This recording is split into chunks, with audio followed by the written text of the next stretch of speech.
Jordi, moltes gràcies per ser aquí, per compartir amb nosaltres els coneixements, i a tots vostès gràcies per ser aquí, sobretot en un dia de pluja, i les persones que estan veient per streaming també. Gràcies, Jordi. Moltes gràcies per la presentació i per l'oportunitat d'explicar, donar una xerrada sobre aquest tema, que hi ha molt material nostre, però també d'altra gent. Efectivament, ensenyaré molts resultats de Malespina, de l'expedició Malespina, alguns publicats ja, altres encara no els hem publicat. I doncs, el que parlaré és de contaminants orgànics, però el que ho faré és no tant...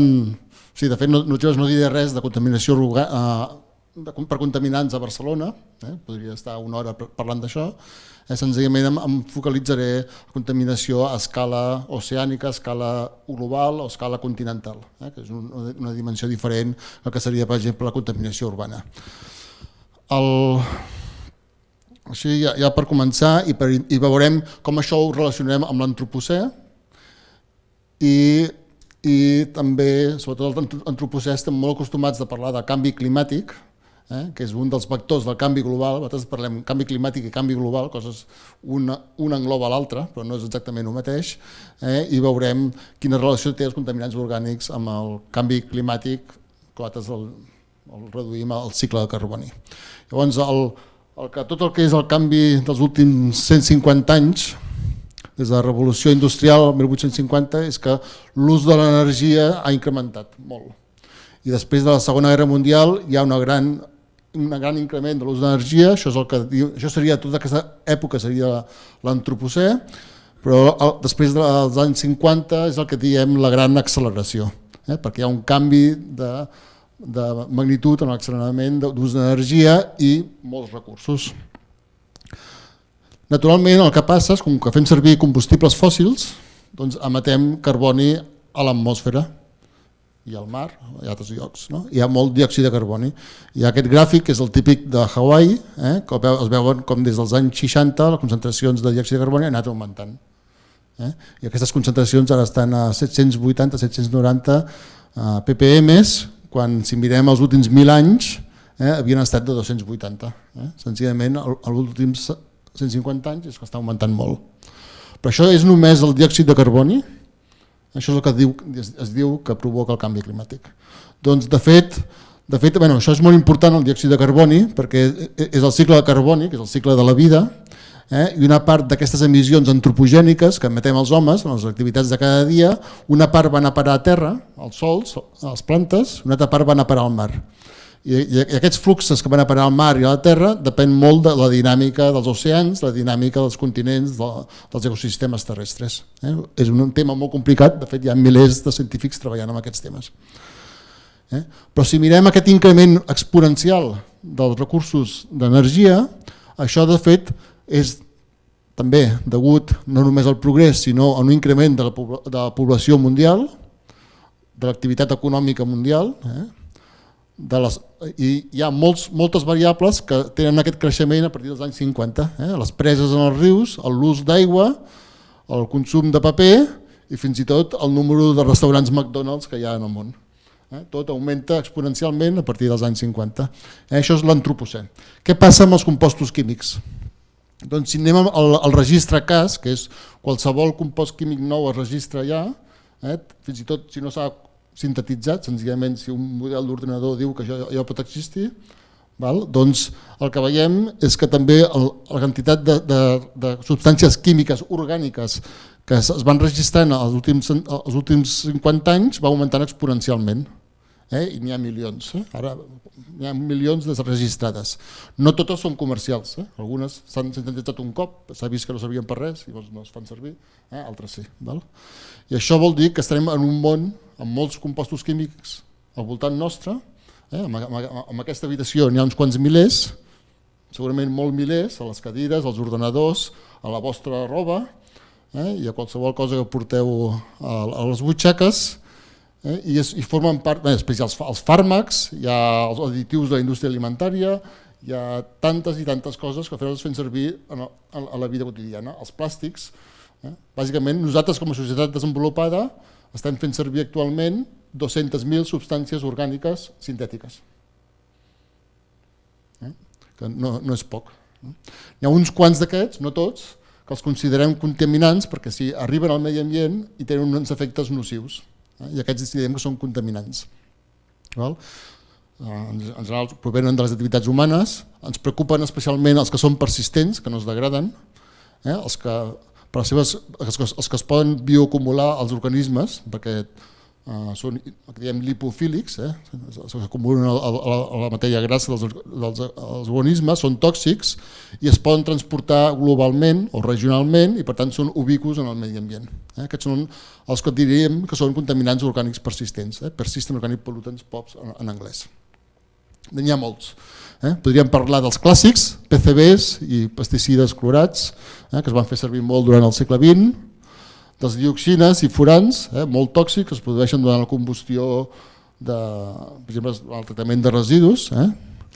Després hi ha els compostos perfluorats, tots a casa tenim o hem tingut paelles recobertes de tefló o roba amb Gore-Tex. Això són compostos de flor, això una part passa al medi ambient, també es fan servir en milers d'aplicacions industrials com a recobriment de superfícies. Hi ha els retardants de flama, si aquestes cadires, perquè això passi la inspecció dels bombers, doncs han de tenir compostos ignífors. Això són PVDs, si aquestes cadires van ser fetes fa 10 o 15 anys, i si són més recents, doncs seran aquesta altra família de compostos organofosforats, perquè van canviant. I els hidrocarburs, que tots quan agafem el cotxe, doncs el petroli es crema, surt diòxid de carboni, però hi ha una part que la combustió no es completa i són hidrocarburs, que n'hi ha molts tipus.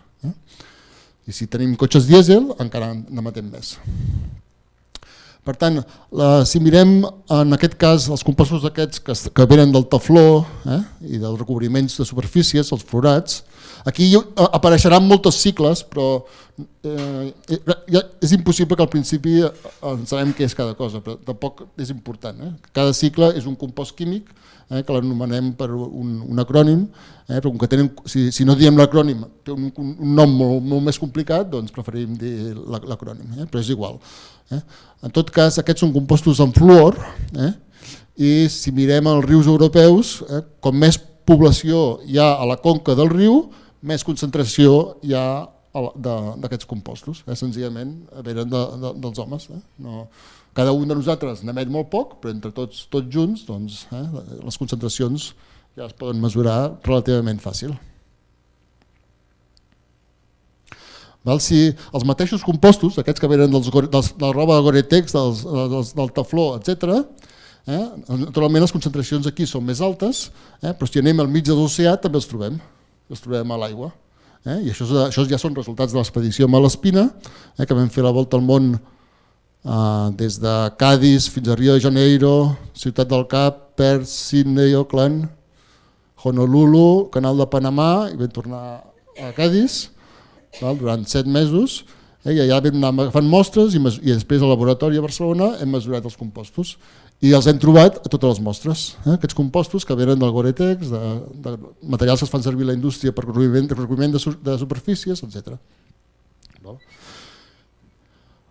De contaminants n'hi ha molts, però no tots es distribueixen a escala global. Perquè ho facin, primer han de tenir un mecanisme de transport que sigui eficient. Segon, han de ser suficientment persistents. Un exemple de contaminants que no són persistents serien els farmacèutics. Aquí, des de l'aspirina fins a un antidepressiu o una substància per l'antihipertensió, totes aquestes substàncies, aquí hi ha un llistat de substàncies, beta-blocs seria hipertensius, antibiòtics, etc., analgèsics, tot això ho podem trobar en els rius. Això són dades del meu company Damià Barceló. Però el riu rep tots els inputs, no es degraden bé les estacions d'aigües de depuració i per tant hi ha una part que arriba als rius. Però el que passa és que si busquem al mig de l'oceà, aquests no els trobarem, perquè aquests s'han degradat pel camí. Per tant, no és que tots els compostos químics que fem servir en el dia a dia arribin, es distribueixin globalment, és una part, els que diem que són persistents. Per tant, jo d'aquests no en tornaré a parlar. Però n'hi ha molts altres, com hem vist abans. Llavors, bàsicament aniran apareixent aquests que he comentat abans. Si mirem els hidrocarburs que venen de la combustió, del fum dels camions, dels cotxes, de la indústria, tant si cremem petroli, carbó, és igual, doncs si mirem l'atmosfera diferenciem entre la fase gas i els aerosols. Els aerosols són les partícules atmosfèriques, els trobem a tot arreu, concentracions més altes, més baixes. Si mirem a l'aigua també els trobem a tot arreu. Està a tot arreu. Això després hi tornarem perquè és un tema que hem treballat molt i són importants. Si mirem els PCBs que es feien servir durant el segle XX, tots els feien servir en transformadors elèctrics, estaven en pintures fins i tot a dins de casa, que es van prohibir als anys 70. Doncs, si mirem aquests que són aquests retardants de flama que es posaven, compostos ignífors, les cadires, els ordenadors, també, clar, l'ordenador com s'escalfa, el que fa és que es vagi volatilitzant el compost i passa a l'atmosfera, després surt de l'habitació, se'n va a fora i l'atmosfera el transporta a llargues distàncies i pot arribar al mig de l'oceà o a qualsevol continent. Això són dades atmosfèriques a tots els continents. Són contaminants globals, el que diuen són contaminants globals. Hi ha zones que estan més estudiades, les molt poblades, Europa, Nord-amèrica, la Sibèria no tenim dades, però bàsicament una mica estan a tot arreu. I els PCBs, això és l'atmosfera, però si mirem els sols també estan a tot arreu. Com més carboni orgànic hi hagi al sol, més concentració hi ha.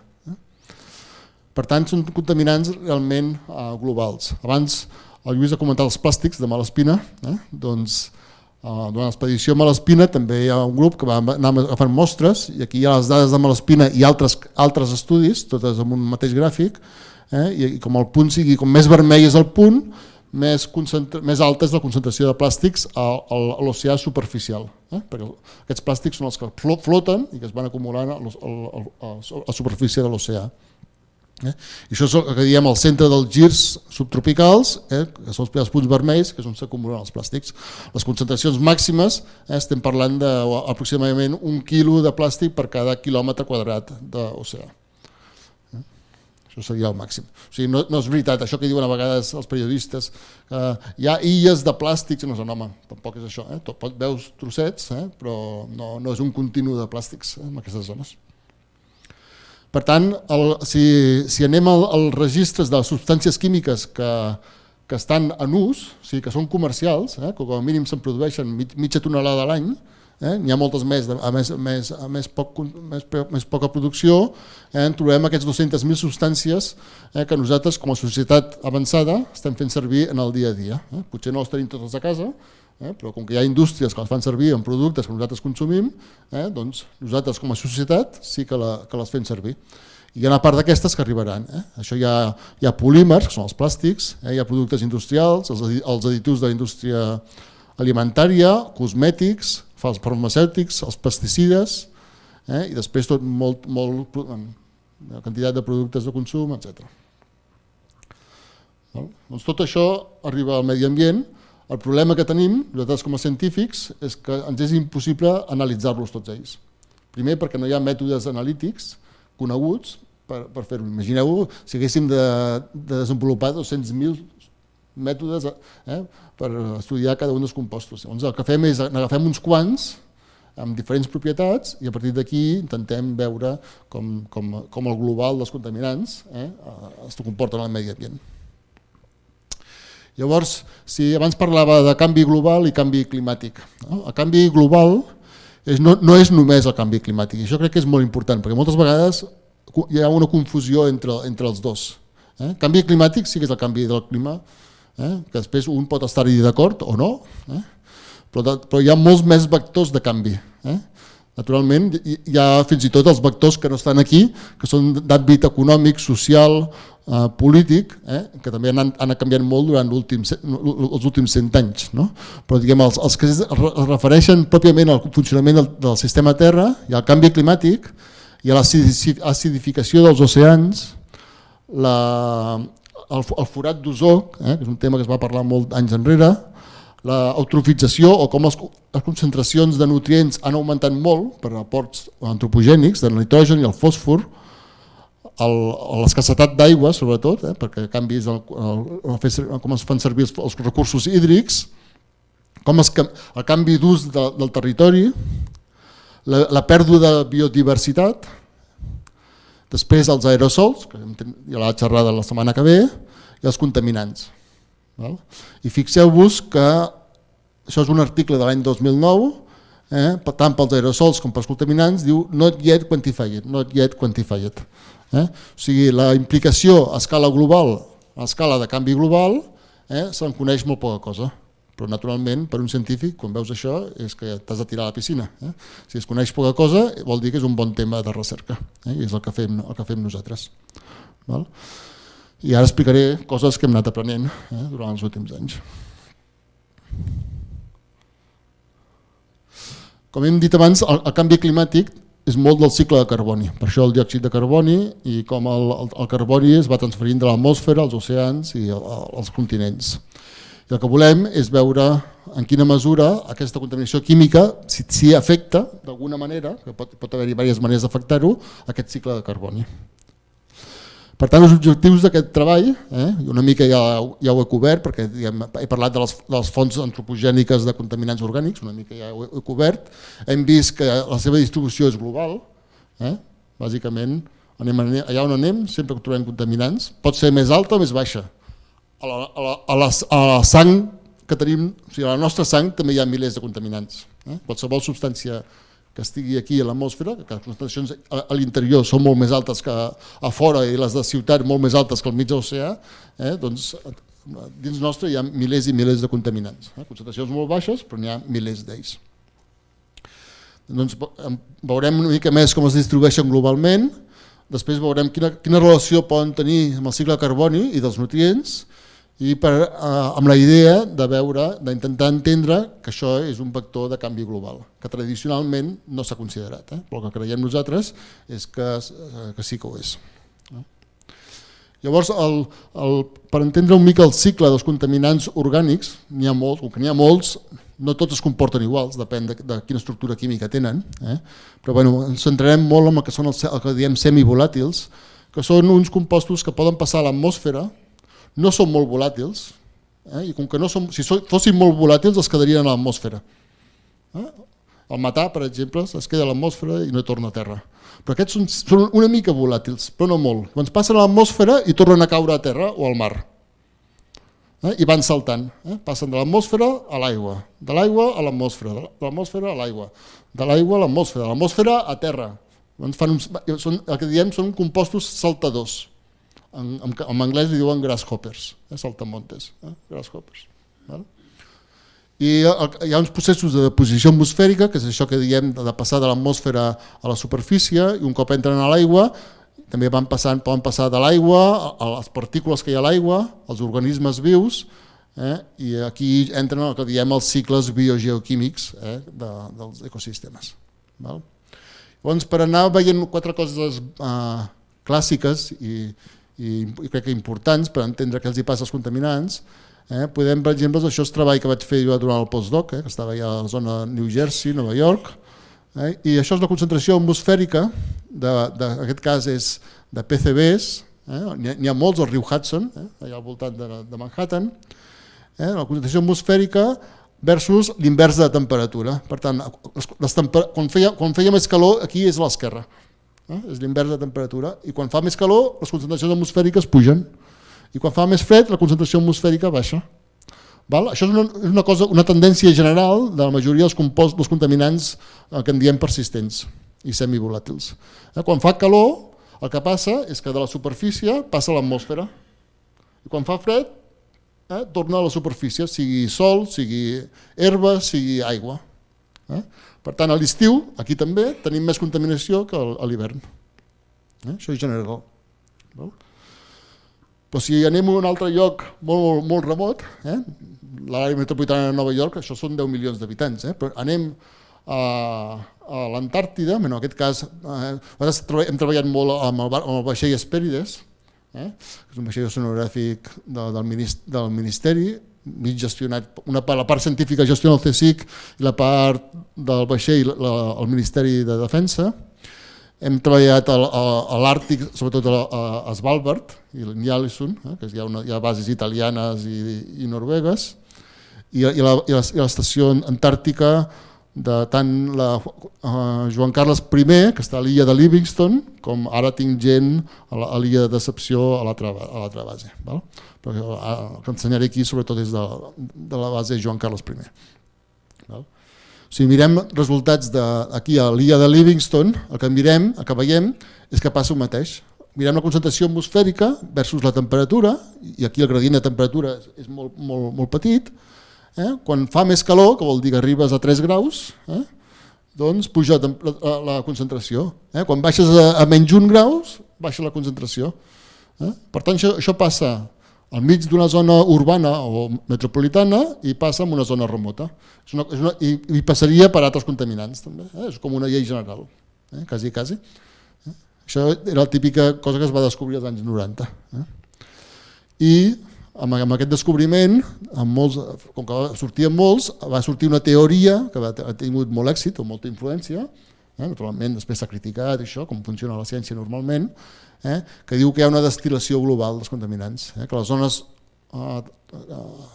els tròpics i subtròpics, els contaminants passen a l'atmosfera, els transporten atmosfèricament i quan les zones polars, etc., tornen a la Terra. Per això hi ha molts contaminants orgànics a l'Àrtic.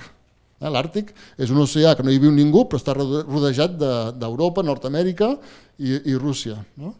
I els contaminants arriben allà i com que fa fred, baixen. Com que fa fred tampoc es degraden molt menys, perquè a baixa temperatura tots els processos de degradació van més lents i s'acumulen molt els organismes. Per això les concentracions d'alguns contaminants d'aquests a la sang dels esquimals són molt altes, molt més altes que les nostres. Nosaltres vivim en una ciutat.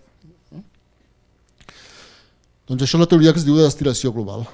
I els compostos aquests això van saltant, el que dèiem abans, que són compostos saltadors. I així es van transportant a llarga distància a tot el planeta.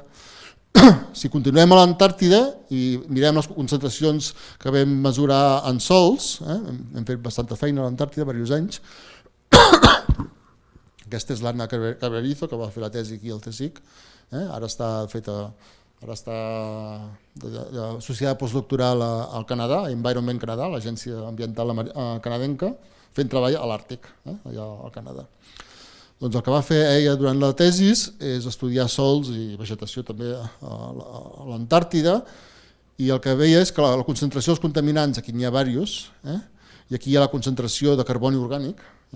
Com més carboni orgànic hi havia en el sòl, més alta era la concentració. I això és una altra tendència que és general per aquest tipus de contaminants.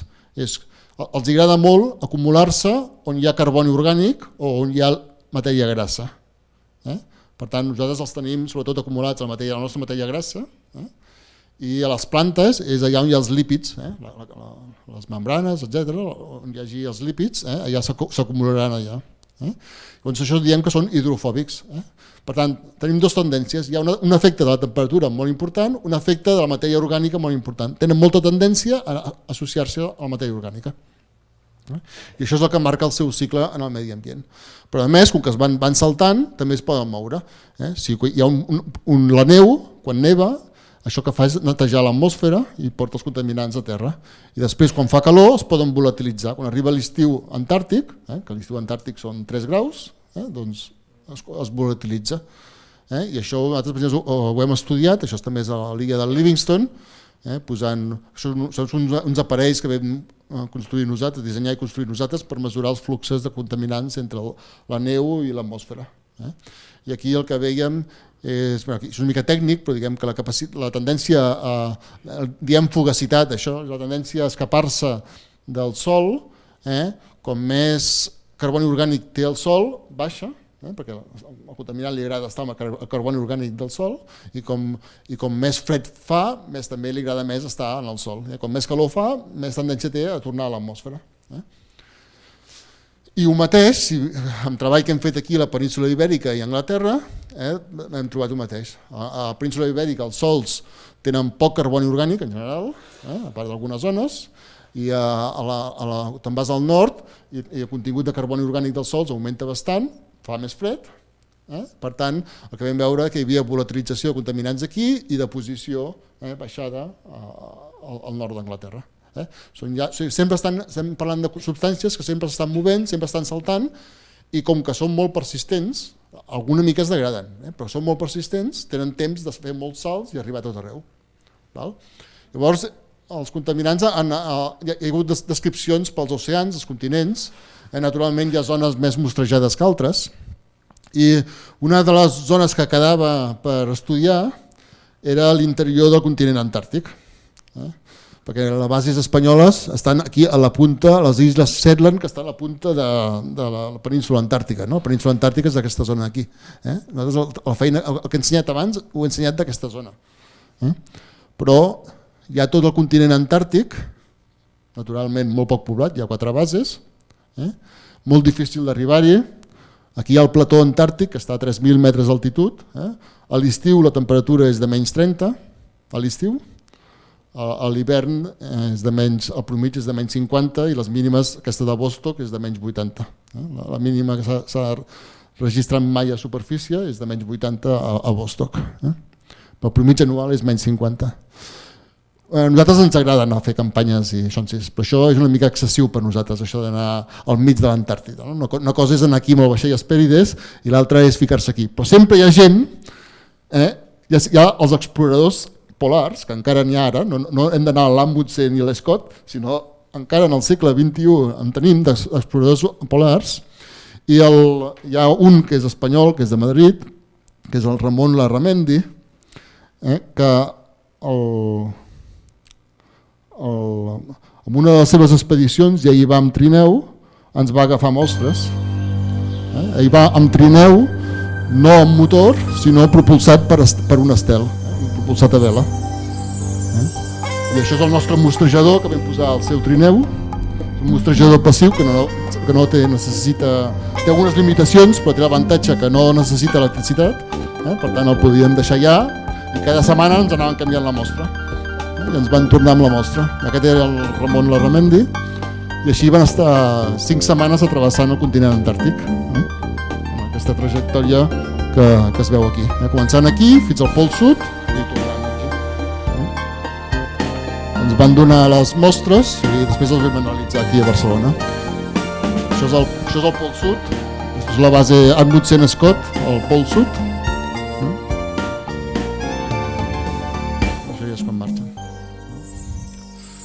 Doncs gràcies a la col·laboració, això és una cosa que nosaltres científics mai ho haguéssim pogut fer, però com que ja sempre hi ha gent per tot, doncs col·laborant amb els exploradors polars, hem aconseguit les primeres mesures de contaminants a l'interior del continent antàrtic, això ho hem publicat aquest any, i amb això, de fet, era l'última zona que quedava per demostrar que els contaminants s'hi havien arribat, i ja està, ja ha arribat. Per tant, ara ja es pot dir que són contaminants globals, arriben a tot arreu. No hi ha... És impossible amagar-se d'ells, impossible, estan a tot arreu. De l'expedició Malaspina que comentàvem abans, ja he ensenyat algunes figures amb concentracions. L'expedició, com he dit, vam fer la volta amb el vaixell Hespèrides, això és l'anagrama de l'expedició. Va tardar 7 mesos, anàvem parant als ports per descansar i canviar la gent. Jo, per exemple, vaig ser-hi a l'Oceà Índic, de Ciutat del Cap a Perth, de fet vaig ser el cap de campanya de l'Oceà Índic, i a vegades teníem mal temps, a vegades bon temps, i no sempre és fàcil. Això és travessant el canal de Panamà, a l'Hespèrides. Doncs una gran experiència, molta feina, potser això ho he fet un cop, em sembla que ja no ho tornaré a fer, perquè realment encara hi estem treballant i això va començar el 2010, va acabar el 2011, per tant, feina molts anys de preparació també, però bueno, han sortit coses molt interessants i encara n'hi ha més que en sortiran. Com ha dit abans el Lluís, això es basa en rememorar l'expedició que es va fer durant la il·lustració per Malaspina, que era un capità de l'Armada espanyola, d'origen italià, però llavors part d'Itàlia perteneixia a Espanya, i que van enviar 2 corbetes a fer el que llavors era exploració científica, però la ciència del segle XVIII era sobretot cartografia de les costes, botànica, o sigui, no feien oceanografia, sinó anaven a terra i estudiaven les plantes, etc.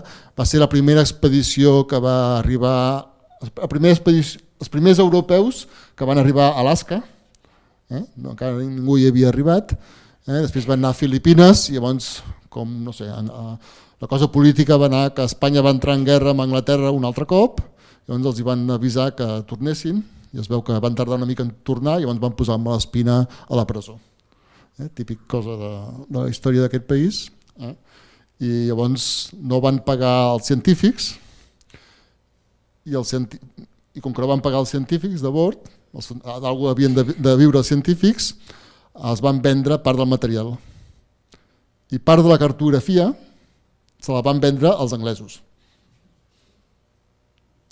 Això és com han anat les coses en aquest país durant molt temps.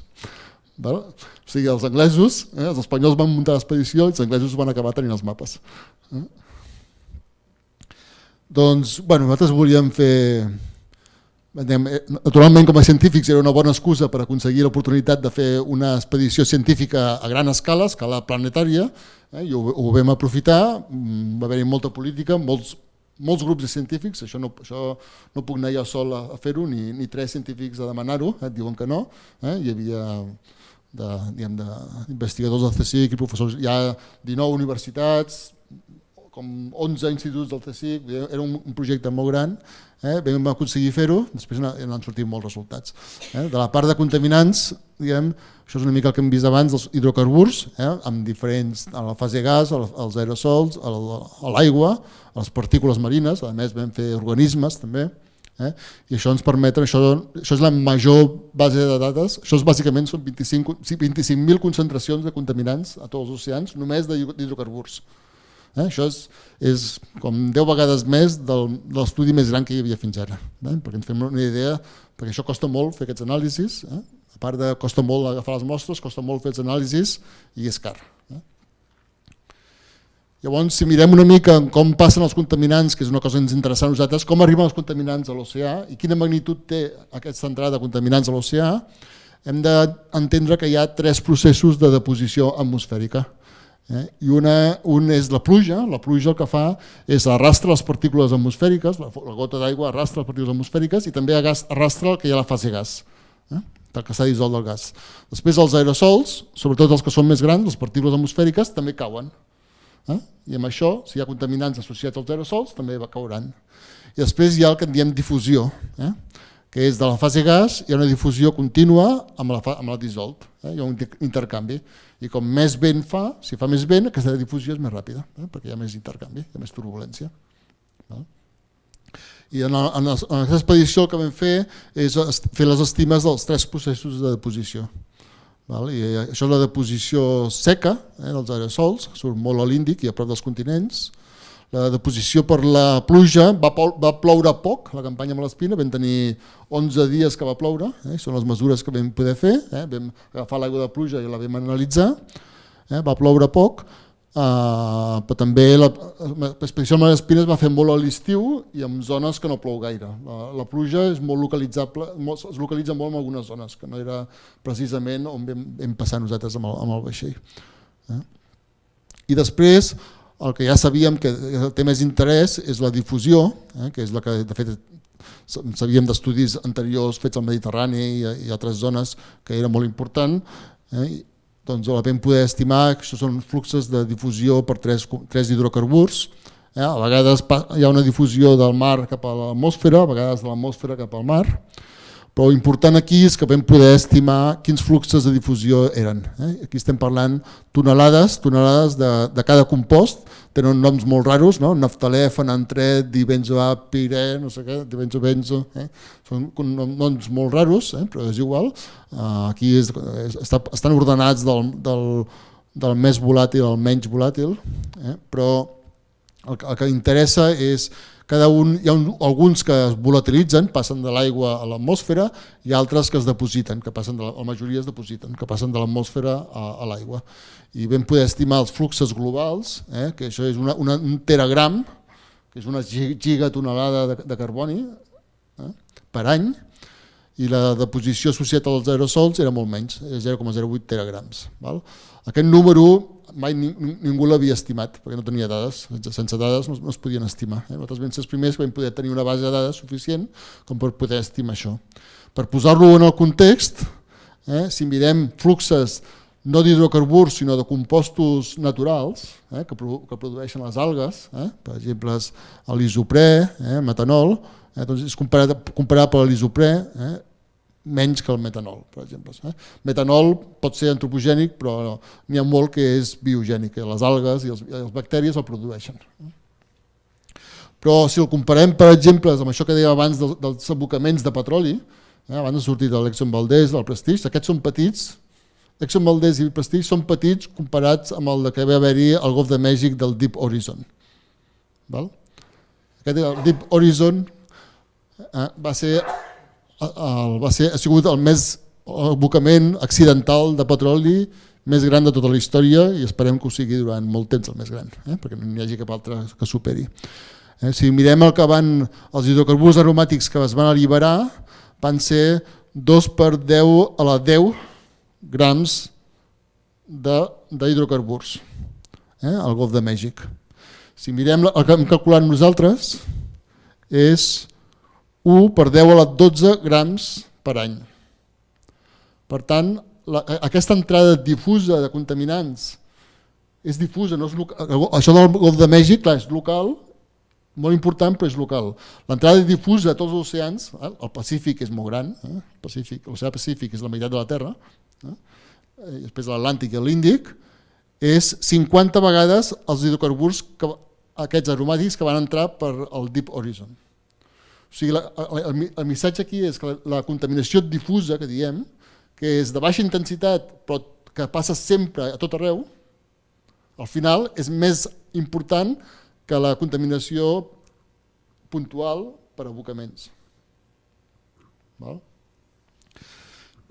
clar, això no és tot, perquè resulta que aquests contaminants que diem policíclics, aquests noms raros, tots aquests compostos, aquests els coneixem molt bé, els podem analitzar molt bé, en sabem l'estructura molecular, etc. Però en una mostra ambiental sempre hi ha milers de contaminants, milers, i molts no tenim mètodes per analitzar-los. Però sí que és possible quantificar, mesurar quina concentració total hi ha, sense saber exactament quin compost és. Llavors això ho vam fer-ho amb les mostres d'aire i d'aigua de la campanya Malaspina. Amb això li diem SALCs, que és semi-volàtil aromatic-like compounds, són hidrocarburs aromàtics, però com que no sabem exactament quina estructura tenen, ens inventem aquest eufemisme de SALCs, però es pot quantificar i això en sortien concentracions molt més altes, perquè diem que els hidrocarburs individuals és cada un d'aquest pic, però tot el conjunt és la muntanya aquesta, és l'àrea que hi ha a sota. Hi ha molts més hidrocarburs totals que els que pots identificar individualment. Aquest estudi ens el van publicar a Nature Geoscience i van posar l'Hesperides a la portada de Nature Geoscience. Doncs vam quantificar això i vam veure que el flux d'entrada d'hidrocarburs total no era d'un teragram, un teragram era els hidrocarburs aromàtics, policíclics, aquests que coneixem bé, sinó el total era del voltant de 400 teragrams.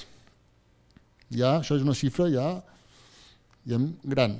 Per posar-ho en el context del cicle de carboni, que és on vaig, i és el que dèiem a l'article, si mirem les últimes versions del cicle de carboni global, l'entrada a l'oceà és de 2,6 gigatonelades, o sigui, són 2.600 teragrams, si ho he posat en teragrams. Per tant, l'entrada d'hidrocarburs és un 15% de l'entrada de diòxid de carboni. Això és una cosa que ningú l'havia mirat fins ara. De fet, és un resultat de l'expedició Malaspina. Demostrar que hi ha uns intercanvis de carboni orgànic, en forma, en aquest cas, d'hidrocarburs, però n'hi pot haver-hi d'altres, que són importants i contribueixen al cicle del carboni.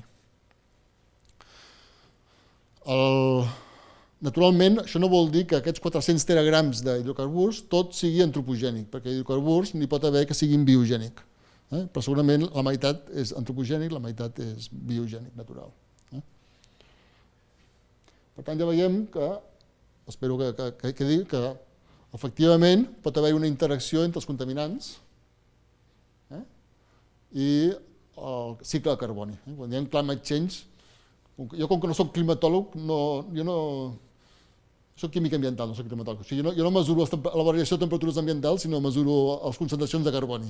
La meva aproximació a aquest canvi global és per mesurar el cicle de carboni, no per estudiar el clima.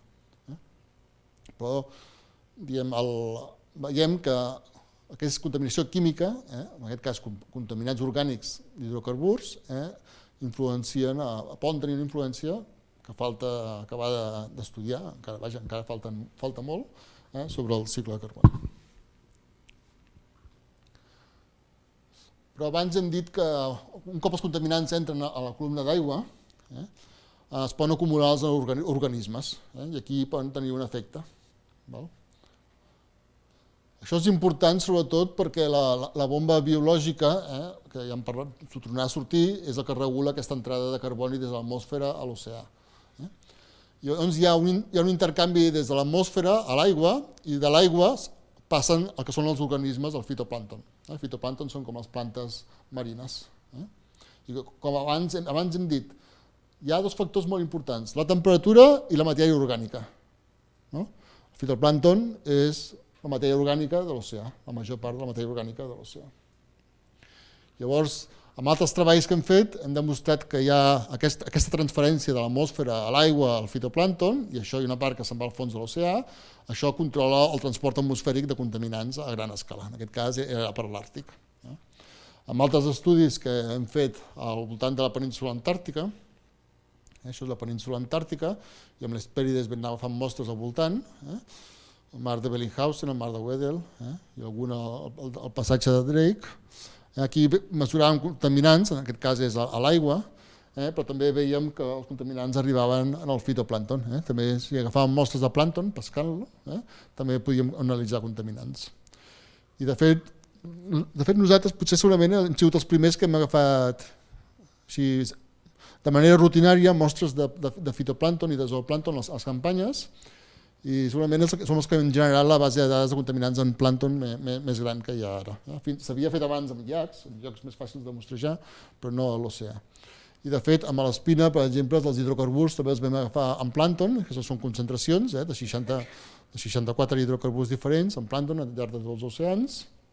Ho hem fet amb altres campanyes també al Mediterrani, d'est a oest. Això és una campanya que vam fer el 2007 i que ara amb la situació que al Mediterrani seria impossible de fer per raons polítiques, però la vam fer l'any 2007, d'anar de Barcelona fins a Istanbul un any i un altre any vam anar de Barcelona fins a Alexandria. Això seria una cosa impossible de fer actualment. Però llavors ho vam fer i això és un resultat que vam publicar fa uns anys. I aquí també teníem concentracions d'hidrocarburs al fitoplàncton i vam veure que la concentració depenia molt de la biomassa de plàncton que hi havia. Si tornem amb l'espina, també en plàncton, ja anem a organismes, ja hem fet dioxines en plàncton, els hem trobat aquests nivells són més baixos i els hem trobat a quasi tot arreu, no tot arreu, però quasi tot. I el que és important també hi ha el concepte aquest de biomagnificació, és que el plàncton és el primer nivell de la cadena tròfica, però si anem a nivells superiors, cada cop les concentracions són més altes. Com que són més altes, també vol dir que les concentracions internes són més altes, és més fàcil que tingui un efecte tòxic. Amb toxicitat, jo no en parlo perquè em sembla que hi va haver-hi una xerrada fa 15 dies del Benjamí Pinya, d'això, no m'hi ficaré. Però naturalment moltes d'aquestes substàncies són tòxics als peixos, a les ballenes, etc. Si tornem al plàncton, si mirem aquests recobriments de tefló de les nostres paelles que tenim a casa, també arriben els organismes marins de tot arreu. Per tant, tu vas al mig del Pacífic, que ja no hi ha res, pots estar dies i dies sense veure res, però tu analitzes l'aigua, analitzes el plàncton, i el que trobes és el reflexe, és el mirall de la nostra vida aquí. El que nosaltres fem aquí queda reflectit amb la composició química de les aigües que hi ha al mig de l'oceà. I això estem parlant dels llocs més remots que ens podem imaginar. Les concentracions molt baixes, però n'hi ha milers de contaminants. Per tant, la pregunta és quin efecte tenen això en el funcionament del sistema Terra. I aquí anem, hem dit, hem trobat contaminants amb qualsevol contaminant que mirem el trobem al plàncton. Però el plàncton juga un paper molt important en el funcionament del planeta Terra. És el cicle de carboni, que regula al final el clima. El fitoplàncton el que fa és agafa nutrients és bàsicament nitrogen, fòsfor, ferro, agafa diòxid de carboni i el converteix en matèria orgànica. I una part d'aquesta matèria orgànica se'n va al fons de l'oceà. Per tant, és una manera d'atrapar el diòxid de carboni aquest antropogènic que nosaltres estem emetent perquè estem cremant petroli, el fitoplàncton l'està enviant al fons de l'oceà i no contribueix aquest carboni a l'escalfament global. Però què passa amb els contaminants? Tenen algun efecte amb aquest fitoplàncton? Els afecten? Per altra banda, hi ha contaminants que tenen nitrogen i fòsfor a la seva estructura química. Per tant, pot haver-hi un altre efecte, que és que estem donant més nutrients antropogènics i que això també pot afectar. Llavors, per fer-ho molt ràpidament, hi ha observacions o models, o això són realment estudis molt complicats, que suggereixen que durant els últims 100 anys les concentracions de fitoplàncton han anat modificant. En alguns llocs han crescut, en altres llocs han baixat. Però no sempre és fàcil explicar per què passa això. Llavors hi ha tot un grup, tota una comunitat de recerca que estudia aquestes variacions del fitoplàncton, de productivitat primària, a escala de l'antropocè, l'últim segle, i per intentar entendre què és el que està passant, perquè clar, tant si el fitoplàncton augmenta com disminueix, té moltes implicacions en el cicle carboni i en el clima, perquè és el que captura el diòxid de carboni que nosaltres emetem a l'atmosfera. Per exemple, allò que deia, compostos orgànics que tenen fòsfor. Nosaltres hem analitzat tots aquests durant l'espina. Els vam trobar també tot arreu. Això acaba de sortir publicat al desembre. Doncs, si hem calculat la deposició, que és una cosa dels que sabem fer, com abans he demostrat pels hidrocarburs. I amb aquesta deposició de fòsfor, que és un dels nutrients, el que veiem és que aquests fluxos podrien fer augmentar un 1% la producció primària dels oceans. És poc, però és del mateix ordre que els canvis que hi ha hagut històricament de producció primària en els últims 100 anys. Els canvis que hi ha hagut és del voltant d'un 2%. Per tant, pot ser un factor que estigui influenciant el cicle de carboni. Una altra cosa és si realment els contaminants orgànics, que són substàncies que no estaven al mar fa 100 anys, ni 50, com que són substàncies noves, moltes d'elles, potser no interactuen, els organismes, microorganismes, no els assimilen bé o modifiquen la seva funció ecològica degut a aquestes substàncies. I de fet, també en col·laboració amb biòlegs marins hem fet estudis dels efectes de contaminants, hidrocarburs i altres contaminants sobre el fitoplàncton. Per exemple, això és l'efecte d'un hidrocarbur sobre diferents espècies de fitoplàncton de diferent tamany, això és el tamany de la cèl·lula, i el que veiem és que com més petita era la cèl·lula, més baixa era la concentració letal, això és la concentració letal. Per tant, menys concentració necessitaves per matar la cèl·lula. Ho hem fet el mateix amb mescles, perquè en el mar, com hem vist, no hi ha un contaminant, sinó hi ha milers d'ells, i podem aconseguir aquestes mescles d'aigua, podem agafar aigua de mar, concentrar-la i amb aquest concentrat d'aigua de mar inocular el fitoplàncton i veure quin efecte té en el fitoplàncton. I també hem vist que només, per exemple, el Prochlorococcus, que és l'espècie que ensenyaré més abundant als oceans, només 20 vegades els nivells que hi ha a l'oceà, doncs ja té un efecte nociu i que pot matar una part important de la població. Per tant, com que aquests van ser resultats preliminars vam fer fa uns anys, abans que fessin el projecte amb l'espina vam fer més feina en aquesta direcció d'estudiar l'efecte dels contaminants en el fitoplàncton, col·laborant els químics i els biòlegs. I vam fer experiments a tots els oceans, i en diferents famílies de contaminants. I no tinc molt temps, però em vam centrar molt en el Prochlorococcus, això que és tan difícil de pronunciar, nosaltres quasi que vivim gràcies a ells, perquè és l'organisme fotosintètic que allibera oxigen, oxigen que nosaltres respirem, més abundant del planeta Terra. O sigui, si aneu entre 40 graus nord i 40 graus sud als oceans, fins i tot al Mediterrani, per cada litre d'aigua hi ha 100 milions de cèl·lules de Prochlorococcus. A cada litre d'aigua. O sigui, és 10 a la 5, 10 milions de cèl·lules de Prochlorococcus, no, 100 milions de cèl·lules de Prochlorococcus, perquè és 10 a la 5 per mil·lilitre. Per tant, sigui, és realment... O sigui, això és el planeta del Procalococcus, no és el planeta dels humans, sinó és el planeta del Procalococcus. I és per tant, és un dels organismes més importants en termes de carboni. Si vas a latituds més al nord o més al sud, hi ha altres espècies, però això és molt important. I el que vam fer és, els microbiòlegs o biòlegs moleculars, en aquest cas també estava el Benjamí Pinya, és desenvolupar mètodes per analitzar els gens relacionats amb la fotosíntesi del Procalococcus i poder quantificar l'abundància, per veure si quan li donàvem contaminants si canviava l'expressió dels gens. I vam fer, en tots aquests experiments que vam fer de Malaspina, el que veiem, de fet, és que hi havia dos contaminants que al revés, quan li donàvem aquests contaminants és que li anava bé a la cèl·lula. Però això de fet no són contaminants, això són compostos que sabem que són biogènics, són hidrocarburs d'aquests que les plantes generen, perquè això no són contaminants. Però en canvi, si anem a aquests altres, que són el farantrè, que ha sortit abans, el florentè, són els típics que trobem al medi ambient que venen de combustió del petroli, tenien un efecte que feia baixar l'expressió dels gens relacionats amb la fotosíntesi. El que explica d'això era amb experiments, però vam fer ho mateix amb les mostres de camp. Vam agafar mostres de camp durant tota la campanya a Malaspina i vam mesurar els contaminants, com he ensenyat abans, mesurar els contaminants, i vam mesurar l'expressió gènica i moltes variables biològiques i físiques a cada una d'aquestes estacions. I aquí hi ha resultats, aquí hi ha moltes variables, hi ha de clorofila, l'eficiència fotosintètica, l'expressió gènica del Procalococcus i les concentracions de contaminants.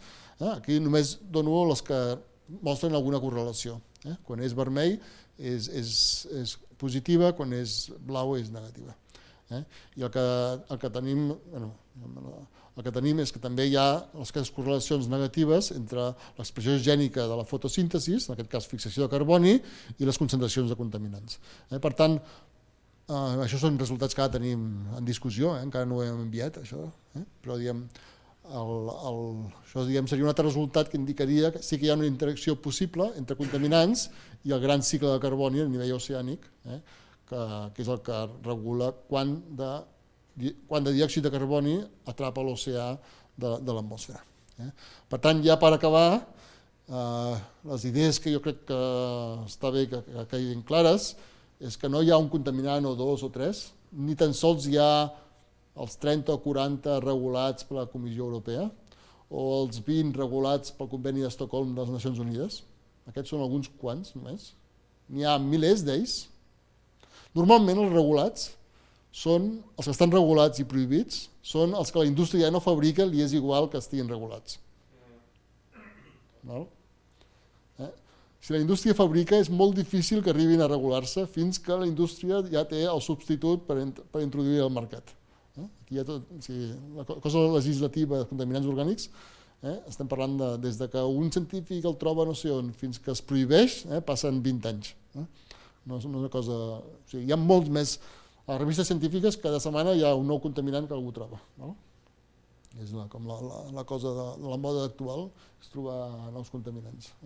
N'hi ha molts, n'hi ha moltíssims, els regulats són alguns només, i els trobem, i alguns d'ells, si anem al riu Ebre o al riu Llobregat en trobem encara més, però hi ha una part d'aquests que arriben al mig de l'oceà i es distribueixen globalment. No tots els distribueixen globalment, és només una part. Que hi ha tots aquests hidrocarburs, sobretot, compostos que tenen nitrogen, fòsfor, poden interaccionar amb el cicle de carboni, i això ara sembla clar, però encara no... S'ha d'estudiar molt més i s'ha de delimitar molt més fins a quin punt això passa, que jo crec que espero que veieu que potser sí que els contaminants orgànics hem de considerar-los com un vector de canvi global, primer perquè interaccionen amb el funcionament de la Terra, després hi ha tots els efectes tòxics que no n'he parlat, però naturalment també afecten la nostra salut i de moltes espècies d'animals i funcionament d'ecosistemes, però diguem, des del punt de vista del sistema Terra, que afecti la nostra salut no li és igual al sistema Terra, perquè el sistema Terra no és dels homes, és dels microorganismes. La gran regulació del sistema Terra és els microorganismes, bactèries, fitoplàncton, etc. Si hi ha uns contaminants que afecten a l'home, això, des del punt de vista del sistema Terra, té una importància important per nosaltres, però pel sistema Terra, diguem, és poc important. I el que no es coneix gaire és com els contaminants, o aquestes mescles de milers de contaminants, poden afectar les funcions ecològiques de microorganismes o altres organismes. I els resultats que he anat ensenyant és de molta gent, aquí hi ha alguns noms, encara n'hi ha més, però naturalment tot això són feines d'equip i de col·laboracions, que tampoc sempre és fàcil col·laborar, però en tot cas és inevitable i avui en dia en ciències ambientals, si vas sol, quasi no pots fer res, perquè cada un de nosaltres coneix dos o tres coses i si no t'ajuntes amb altres que coneguin dos o tres coses més, doncs és molt difícil avançar una mica. I això és tot.